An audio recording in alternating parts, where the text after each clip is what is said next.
Good evening and welcome to our next episode of Cooking with Michael. And Candace.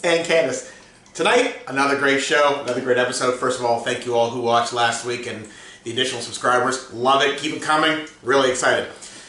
So tonight, last week we did an appetizer. Kind of what do you do when you're preparing for dinner. Yes. Tonight we're going to show you the dinner. That's right.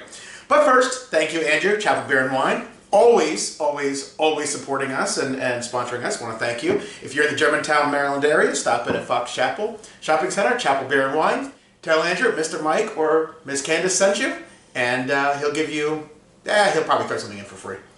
So what happens when you delay and don't watch me for a couple days? Anyway, thanks, Andrew. Anyway, so tonight we're making a dinner.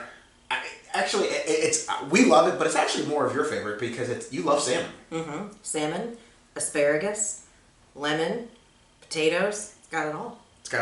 And no milk, so I'm going to love it too. No pooping. Okay. Honey, it's a cooking show. Sorry, moving on. So anyway, we're just going to show you we're going to dive right in to show you how to make it. Again, it's called garlic salmon bake. So really all it is we're going to use 4 pieces of salmon. So what I did was I basically got a pound of salmon and cut it up into 4 pieces. Forgive the parsley that's on there because I use the same knife, but we're going to use the parsley on anyway. Yeah, it's okay. It's going to get parsley anyway. That's right. We're going to use a pound of golden Yukon or white potatoes. I got the little tiny ones because they cook a little bit quicker. Mm-hmm. And they taste a little bit better. They taste a little bit better. So anyway. And just make sure that it's cut down to something this small or smaller so that it doesn't extend your baking time. Correct. And force you to end up overcooking your salmon. Correct. Fresh parsley. So really you only need 2 tablespoons, but I cut a lot in there. So we need a half a cup of butter, a lemon. We're going to use lemon juice also. We're going to use olive oil, salt and pepper. And what is the plural for asparagus? Asparagus? I don't know, actually. We're going to use a whole lot of asparagus. So anyway, we're going to put that all together, make it into a great, great dish. So let's just get rolling. First thing we're going to do, preheat the oven. Already done that. To 400 degrees. Get that nice and ready to roll. He put his thinking cap on this morning. Thinking cap.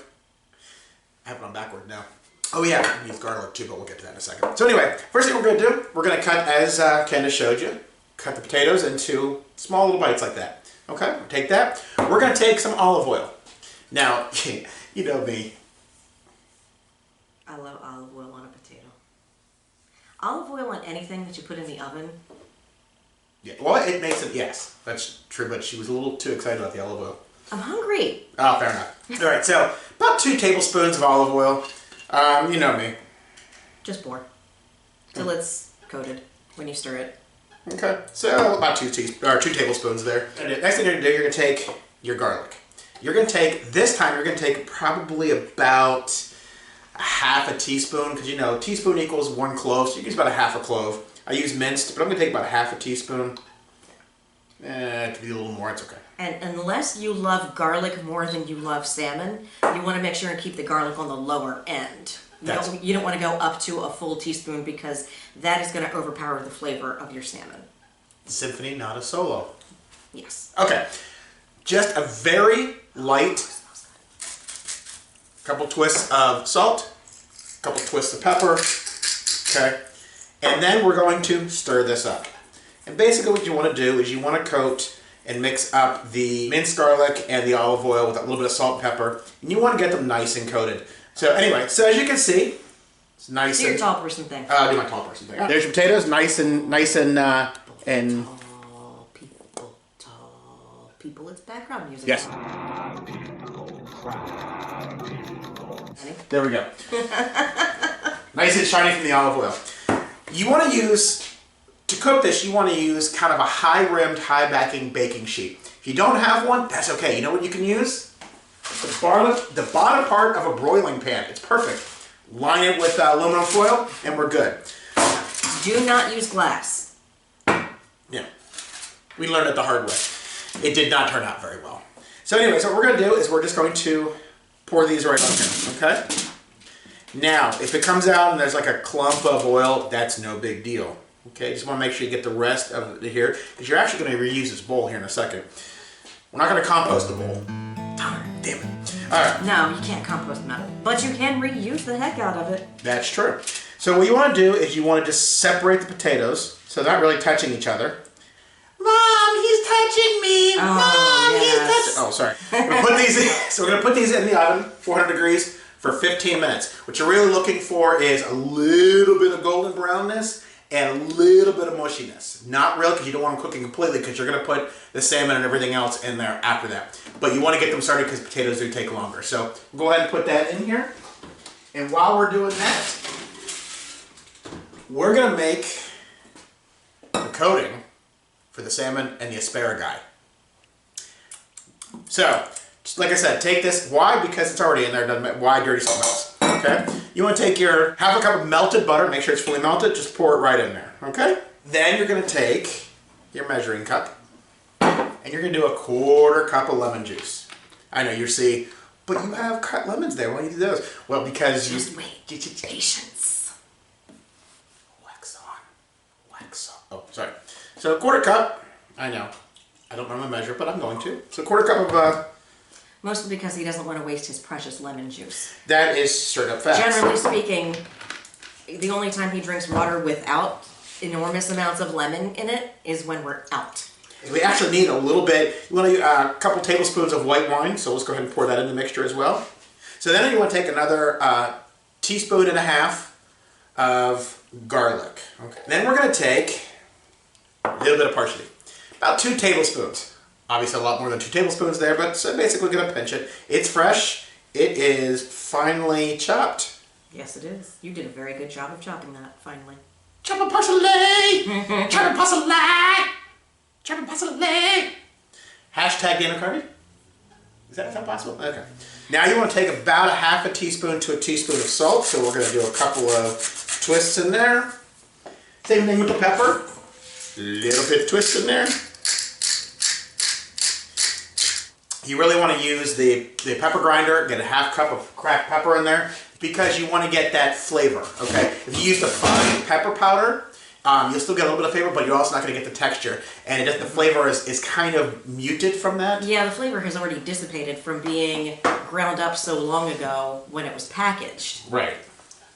So you want to do that. Then you just basically mix this up, okay? And you're thinking to yourself, my God, this looks awful. But when it's on there, it'll taste great. That's what it looks like. Where's our background music? Tall people, tall people. After you do that, we're going to pull out our salmon. Okay? Yay, salmon! Can you hear the chewing? Okay. And what you want to do is you want to take your brush. Just dip the brush in there, and you want to brush the salmon. Each piece of the salmon. Okay? And you're thinking, well, you made an awful lot just to brush on there. Wait for it. Once it's on there, we'll let that sit, okay, for right now. And that'll sit, it'll kind of just marinate for the few minutes we're waiting for the potatoes to be done. When the potatoes are done, we'll pull them out, we'll go to the next step, and we'll be right back. All right, so real quick, Karen, it's the end of the month. Thank you for all you do to make sure I get paid. Cats, you can see flounders in the background, normals up front. So there's your cats. Do your tall person thing with normal. I'm not doing my tall person thing with normal. Fine. Normal. Thank you. Tall people, and the world's most tolerant cat. Okay. All right, we're back.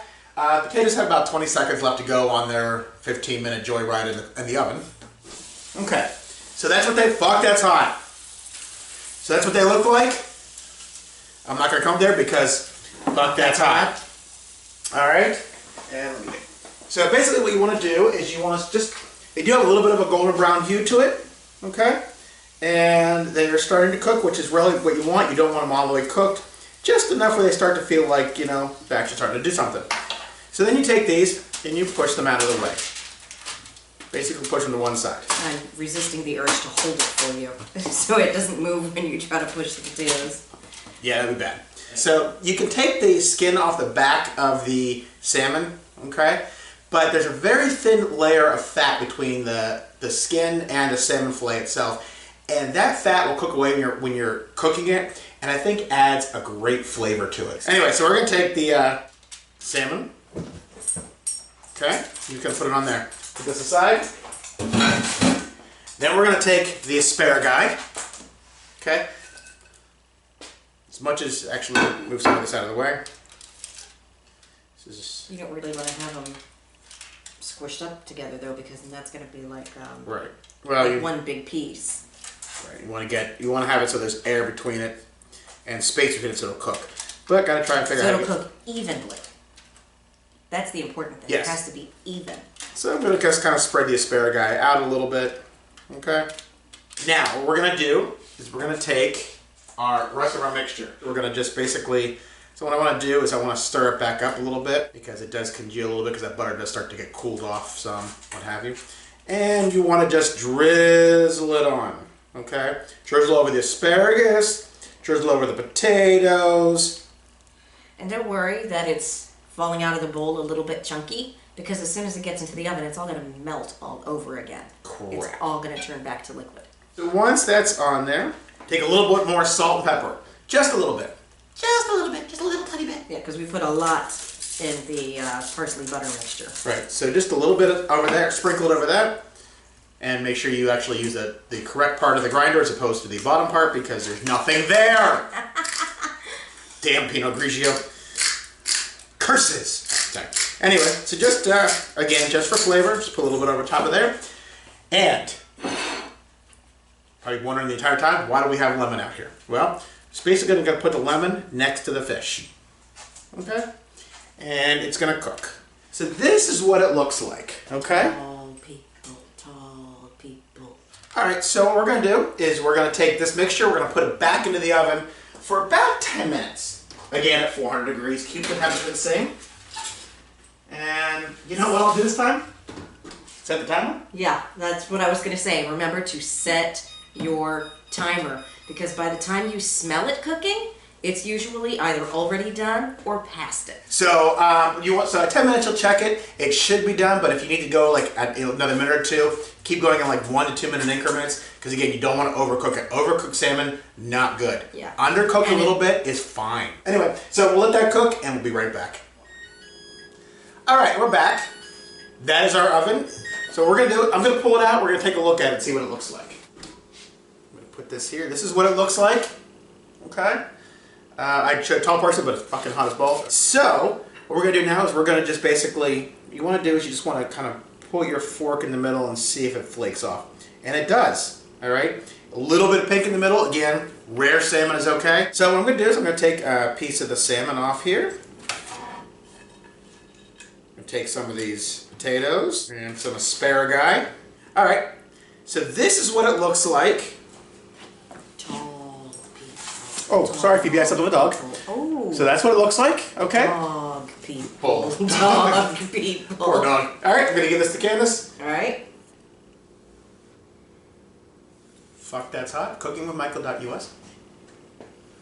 Fuck, she's short. Cookingwithmichael.us. All right. All right. Uh-huh. Love me the salmon. Take a little potato. All right, try a piece of asparagus. All right, so that's it. It takes about 10 minutes of prep time, about 25 minutes in the oven, 15 minutes of potatoes, another 10 minutes to cook the rest of it. Again, 25-minute, half-hour dinner for a great, great date night dish. Something that'll make you look like, again, you're a gourmet chef and your spouse, significant other, loved one will think you're awesome, when really you just watched our show. So anyway, thank you. Hope you love it. Hope you try it. Let us know what you think. Send us some recipes. We're looking forward to a recipe from viewer show, and we'll go from there. So again, that's pretty much it. We'll be back next Saturday, every Saturday, 8 p.m. on Cooking with Michael. And Candace. And Candace. Good night, everyone. Thank you.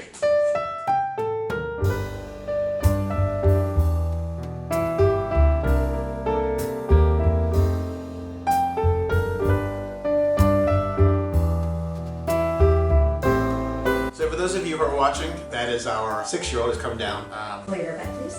in order to get his forehead fixed because he was throwing ninja stars, and if you've ever watched South Park, he got a ninja star stuck in his forehead. That's why. That's all like that. How actually got that scar? I fell on the concrete.